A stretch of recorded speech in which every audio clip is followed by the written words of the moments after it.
Yeah,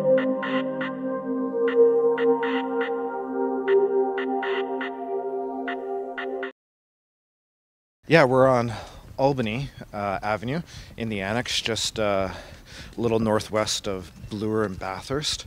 And this is the street that Jane Jacobs lived on. She bought a house at 69 Albany in the late 60s when she moved here from New York. She wanted to make sure her kids didn't go to Vietnam, get drafted. So she picked Toronto as a city that kind of she maybe idealized a little bit, and she was fighting stopping highway expansion in New York in the 60s, and then she comes here and she has to start all over again with the Spadina Expressway. She kind of became the queen of Toronto urbanism in some ways, you know. She was a sage that people would go and seek out. I don't think she ever wanted to be like that, but it's certainly a lot of people, I think, have made this trek up Albany to come visit her. You know, when I first moved from the suburbs downtown, I lived in this neighborhood just a few blocks over on Huron Street, so you know, like a 10-minute walk up most.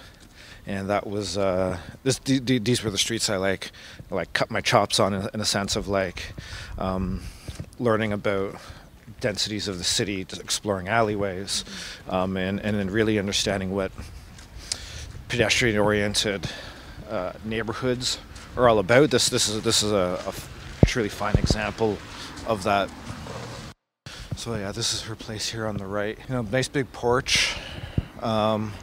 Yeah, it's a gorgeous house. I think the people that moved in have fixed it up a little bit. Like, I think that's been a bit of a paint job there, and on the stairs and the columns and stuff like that. But yeah, this is where she lived with her family for a while, and you know, it's quintessential Toronto in some ways. There's rooming houses on the street, but they're also $1 million homes.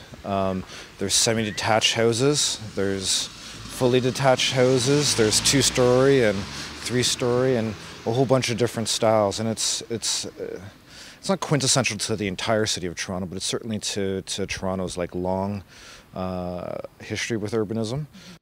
I'm sure you could take photos of these homes, and people who have traveled, they could identify this as these are Toronto type homes in some ways.